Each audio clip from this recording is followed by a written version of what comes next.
Drunk boy. We live? LabTalk. This LabTalk.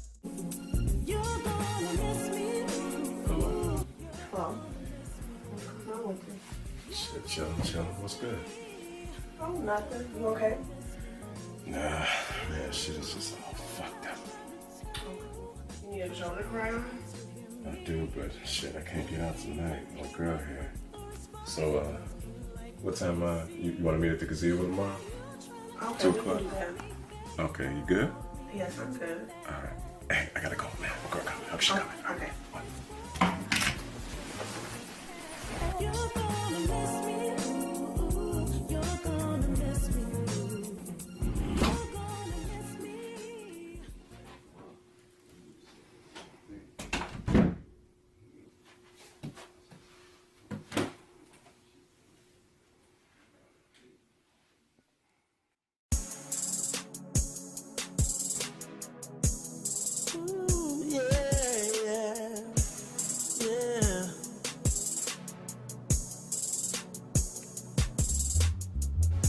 You say you love me, but is it really real?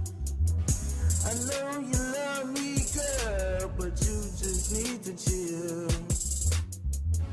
I don't have time for games, I don't have time to kill. You better get it right, girl, or I'll be playing the field.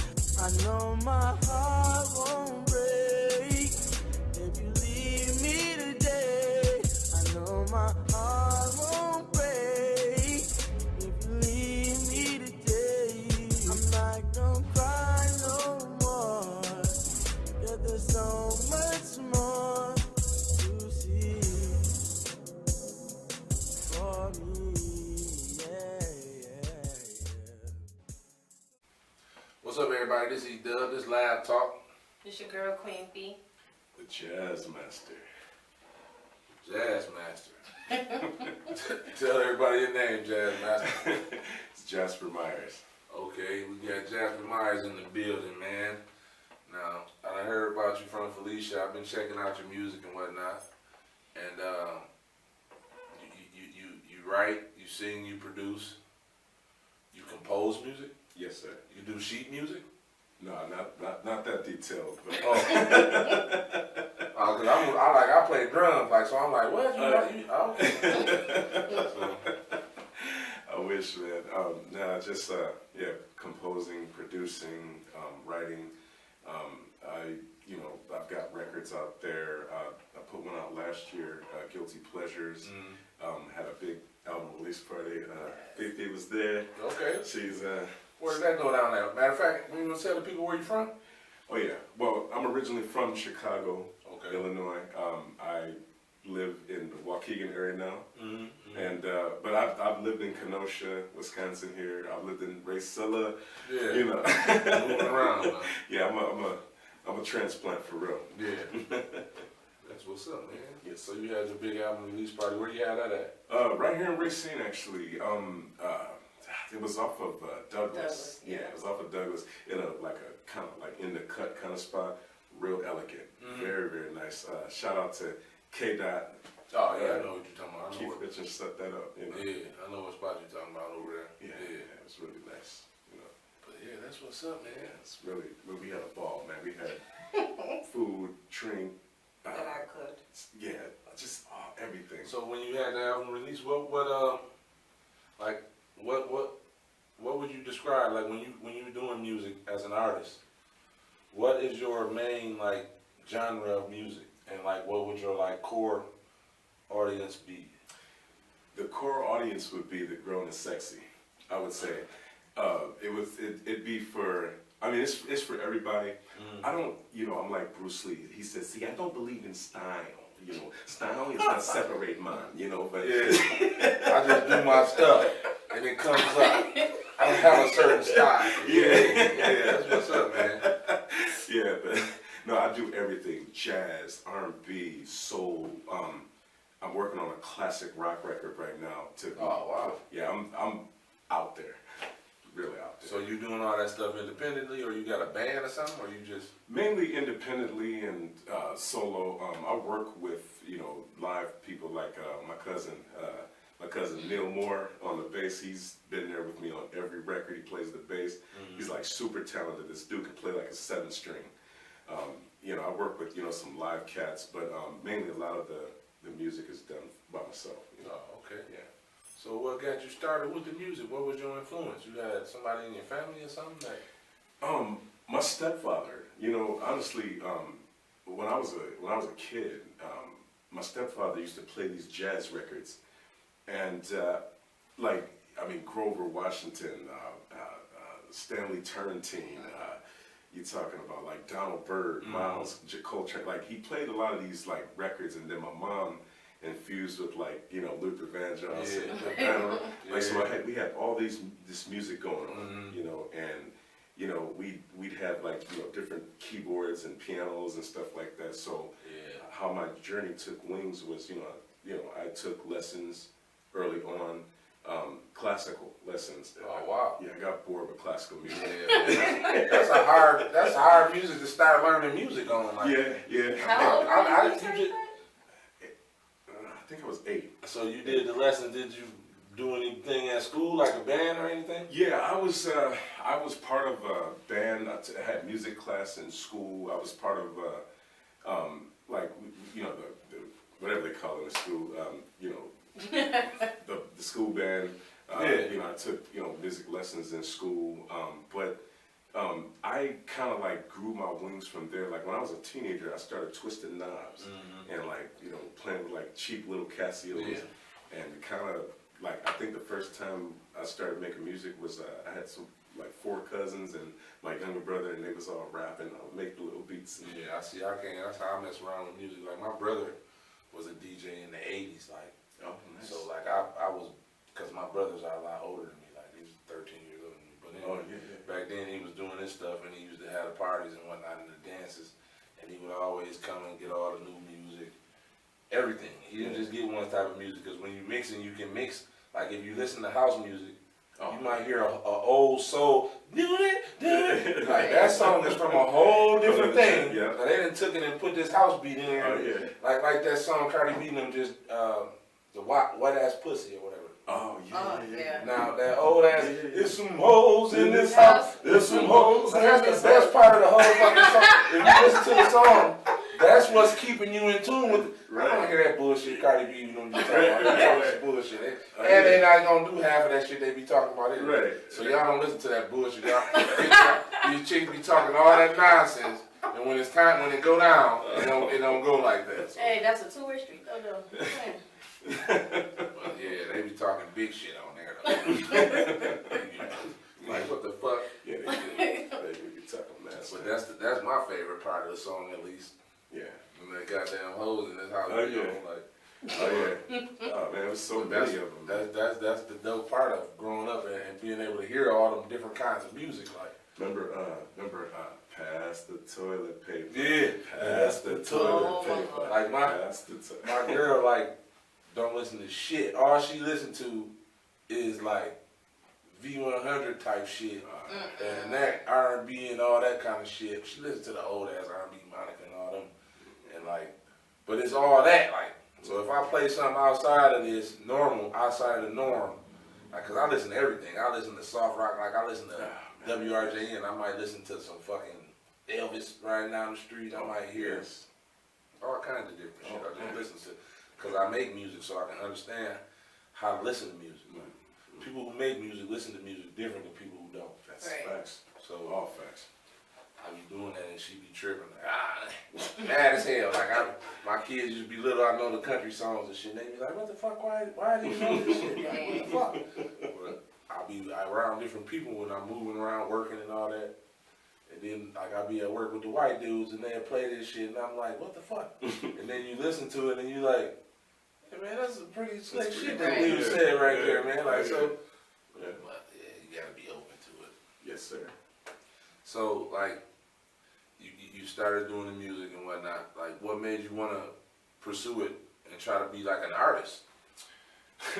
That's a good question, actually. let me see. I just felt that like I had something different. You know what I'm saying? Like everybody's doing this, and I was just like, you know what? I got a special message, and not saying that I'm better than anybody, but I just had something different. You know, and I wanted to, you know, go pursue that. I wanted to pursue that path as being going against the grain. Everybody's over here doing this. Yeah, and that's like the norm now. Yeah. Everything is that. Yeah. If you listen to the music, it's like It all sounds the same. as an executive or an A&R at a record label, like why the fuck would I be pushing this dude that sounds exactly like? But that's exactly what they want. Like they want the cookie cutter shit. They look for the dude that sounds exactly like the last dude. Oh my God. As opposed to when I was growing up, it wasn't. You never saw that. Right. You would hear 20 different rappers on the radio, and it'd be 20 different styles. Facts. 20 different sounds, everything. The producers, everything is different. All facts. Now it's like, it's normal to do that. And it's weird. Like we started doing this podcast, people, Racine is real small, and it's like a crab in a bucket mentality. People had something to say about it. They mad. Like, what the fuck are you upset about? I didn't. Just because we decided to do this didn't mean that you can't do yours. You can do the same like, thing. What the fuck? Like, Exactly. what the fuck is that? Exactly. And I'm not going to be mad if you do yours. Exactly. See, but that's their mentality because that's the type of person, the people that, like, I'm not that type of person. Like, I don't have no reason to be spiteful because I done other shit. I done went and pursued shit and had success and stuff and lived life and done different shit. A lot of people haven't done shit, so they sit there and it's crazy. Like, and you can't understand that if you're not that. So. Oh yeah. Yeah. But, No. so. How old were you when you wrote your first song? That's, man, well, officially. I mean, I know you old, but. You gotta love it.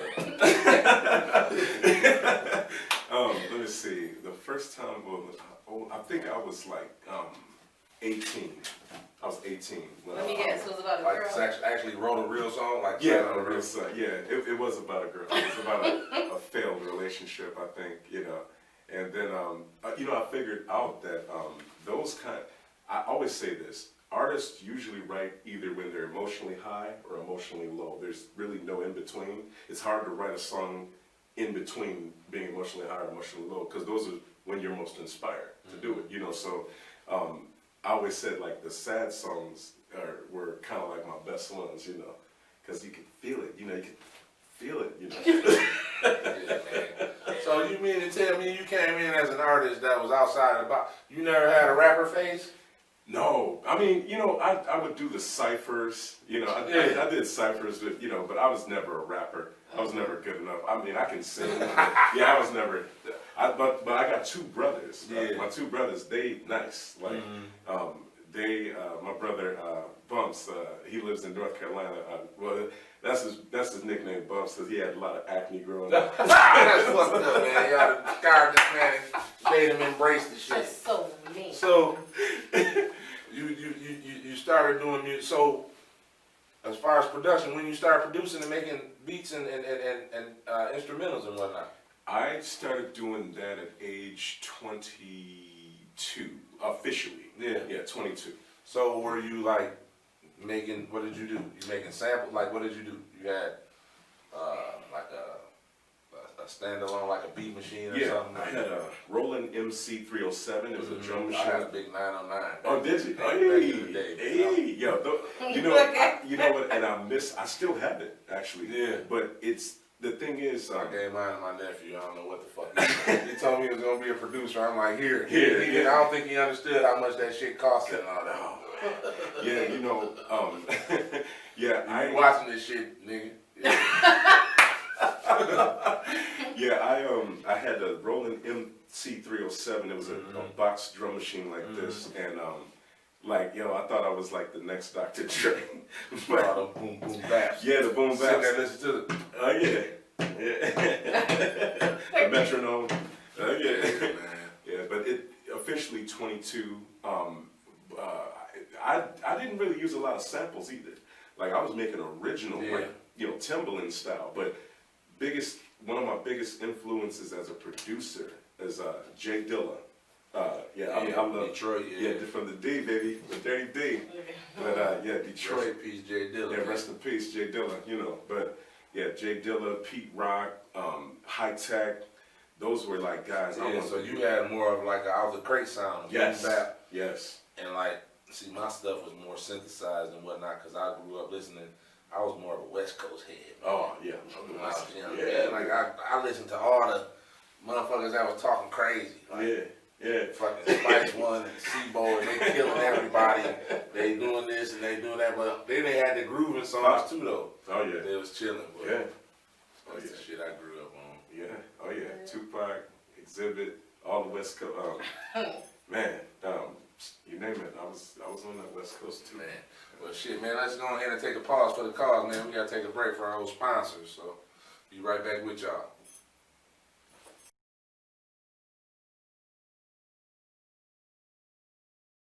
All right, everybody, welcome back. This is E-DuBB, this is LabTalk.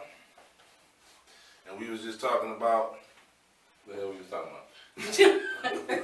Our beats. How we were making beats and like how I was a West Coast dude and whatnot. How old they are. So then you started making beats. When you was making beats? What you got here? What you got at? I wasn't making beats. I was dancing to the beats. You know what I mean? So. What kind of beats you was listening to? You danced to anything? Well, African folklore, being from folk Chicago and all, music? it was mainly house music. You know what I'm saying? Oh, you was listening to that whole It's see? on the So how you? Hold up, man. She gonna say we old, right? But you saw when you said there's some hoes in this house. Yeah, she knew it.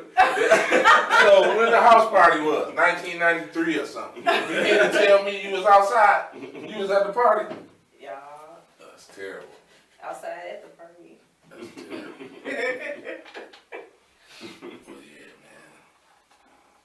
So how like where did the I was looking at you online and I saw Myers Music. Mm-hmm.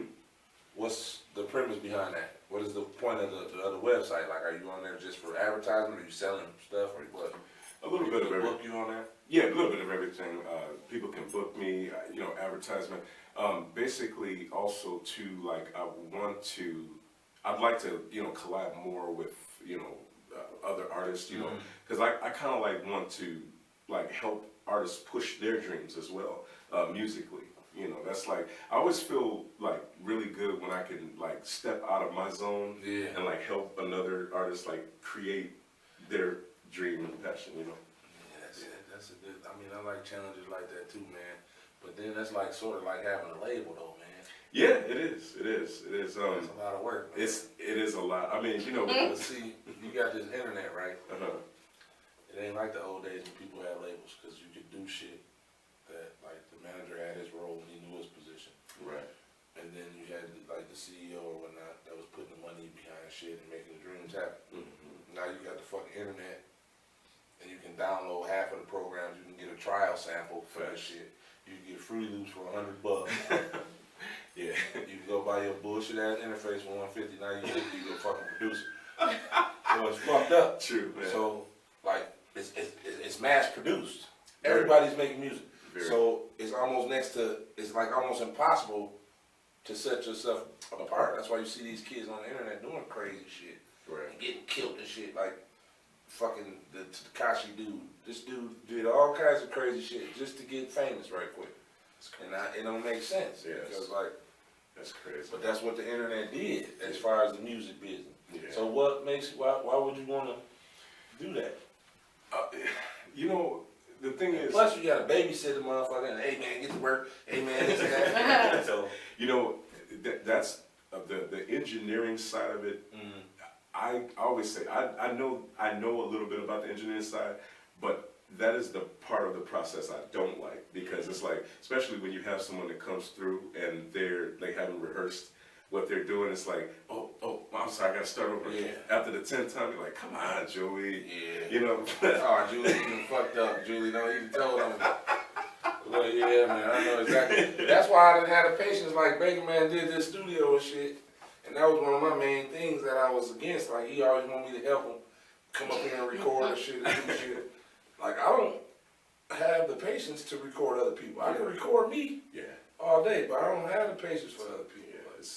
And then like people make music and think they know some shit that you don't and all this shit. Man, shut the hell up. Let me do my job.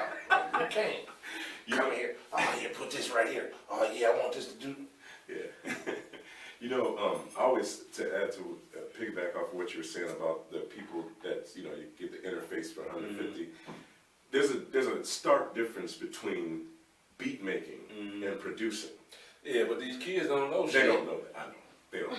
And then you got SoundCloud and all this crazy shit. Yeah. So if I look crazy or if the kids think I'm cool because of some shit I did, now they paying attention to me. Yeah. Now I can make a ridiculous ass song and they're gonna blow it up because they like me. They follow. They like my energy. Yeah. The industry has been less about the skills and more about the swag now.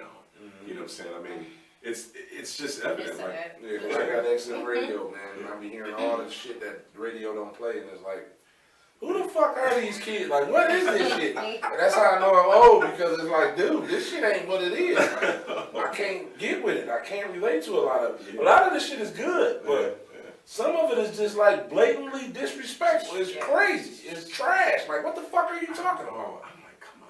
And somebody's promoting it and they pushing it. You know, I always say to myself, like, okay, I'm not like a musical judge or anything, but like the A&Rs and the record execs, what are they hearing that I'm not? Because I'm like, yo, this is trash. They don't hear This shit. They looking at that this dude put up this, and this many 100,000 little young weirdos that like this suicidal rap went and looked at this shit. They went and streamed it. Now, because they hate their parents and all this weird shit. So he over here talking about how he's sad and he on these pills and he want to die every song. There's so many of them right now. And that's how they get a $4 million deal, because every time this motherfucker posts a song, 20 million weirdos go watch this shit. So what he is doing, like, some way, somehow. like I watched that XXX dude come up. Oh yeah. Like I saw his whole thing, like right up till he died and shit. Like that. But he that's what he did. He wasn't doing nothing. Kodak Black put him on a song. The same time that he was on that song with Kodak that was going crazy, motherfucker beat up his girl and did all this retarded shit. He got so much publicity off of that. The next shit he put out blew up. Everybody was, because they all looking at it like. So it's like, and then he was on that, boys me, all the world don't understand, yeah, blah, blah, weird shit, like they went through something that you didn't. Like, motherfucker, we went through the same shit. What the fuck are you talking? You motherfuckers soft as hell because y'all sit up on the internet all day. Y'all weird as shit. Like, y'all don't know how to handle shit. Like, cyber bullying? You can't fucking bully me on a... What you say? Delete. I'm not bullying. You gone, motherfucker. What the fuck? These clowns. Like, we used to go to school. We used to throw them things. Motherfucker fucking with you every day you come to school. Hey, man, look. All right, man, okay. Eventually, you're going to have to tussle with this motherfucker. They never do that on the internet. Man, it's just retarded. Like, it's fucked up. Like, me and my kids, I used to be tripping on my kids because I didn't understand. Like, what the fuck? Like, dude, it's beautiful outside, and you sitting in this fucking room under this blanket, freezing in the AC, doing this shit. Get the fuck, go. Why are you not? So I'm like, y'all don't meet at the movies no more or nothing? Like, people, this is before Corona and all this shit. Like, y'all don't meet at the beach, y'all don't go to the movies, y'all don't go to nobody meet at so-and-so house or no shit. Like, y'all just sit here and do this shit and talk to each other. Man, get the fuck out of here. I don't see girls double junction. No, they don't even know how to do that shit. I missed that. Man, you don't see that that. Retarded, man. That shit is disgusting. Oh, facts. And you know. Your music overseas, how's it looking on the charts right now? You know, I had a great single out earlier this year, Atmospheric Heaven. It's on a forthcoming record, Harmonious, and it fizzed out at number 61, but it was on all the smooth jazz radio stations around the U.S., also internet satellite radio overseas in England. I mean, it's a really great feeling when you get, like, you know, radio promoters that like inbox you and say, hey, you know what, we feeling this. You know, it reminds me of, you know, Stanley Clarke or whatever. You know. Yeah, you know, like But I mean, it's a great feeling, like when when you get those types of people that's like hitting you, and like, man, we're feeling this, But it did. I think it could have went further. When I had it on the radio, it was from January to March, and then COVID and the pandemic Knocked everything Yeah, down. Did you do a visual for it? No, that's what me and my buddy are here working on. We're gonna be working. I saw you guys working the video before, or a movie, I should say, a short film. Yeah. Tell us a little bit about that. My Heart Won't Break. What is that about? Okay, My Heart Won't Break. That was a song I wrote. I wrote this song like maybe 12 years ago, and I did it before, but I wanted to kind of like modernize it, so I put it on my last album with a whole new singer. But then I was like, you know what? It'd be great to do a video. I think me and Felicia, we started meeting up like 2018, and we would meet at Applebee's and start like writing out the script and everything, and then we got with K-Dot, and that's how it all came together. Oh, okay. He recorded he did the filming and whatnot, and the editing too. So so what's next with that?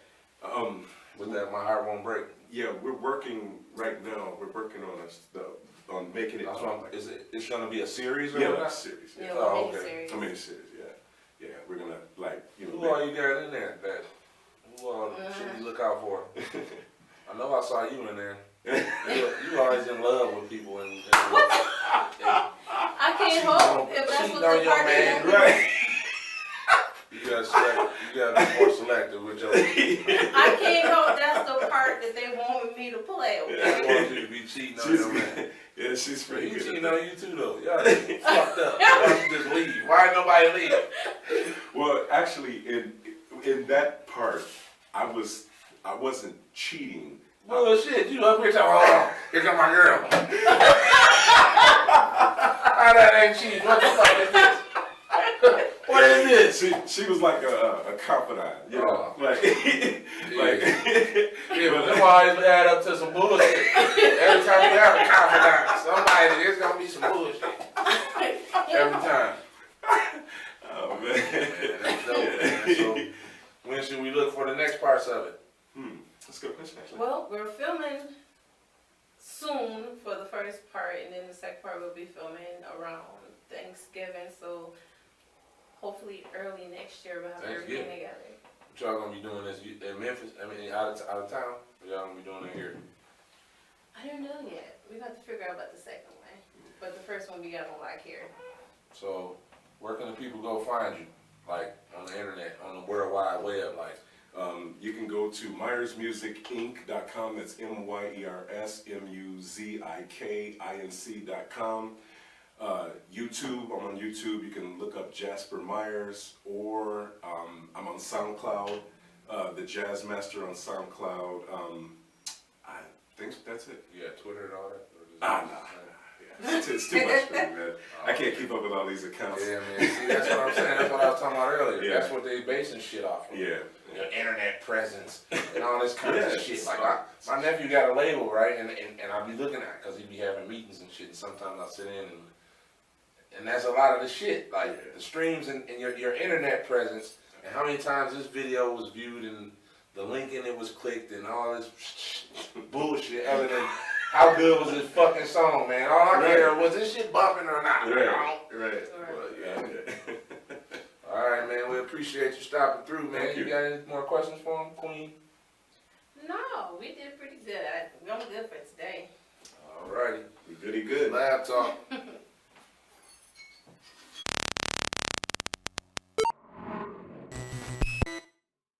Y'all finished or y'all done? I ain't got no more talking.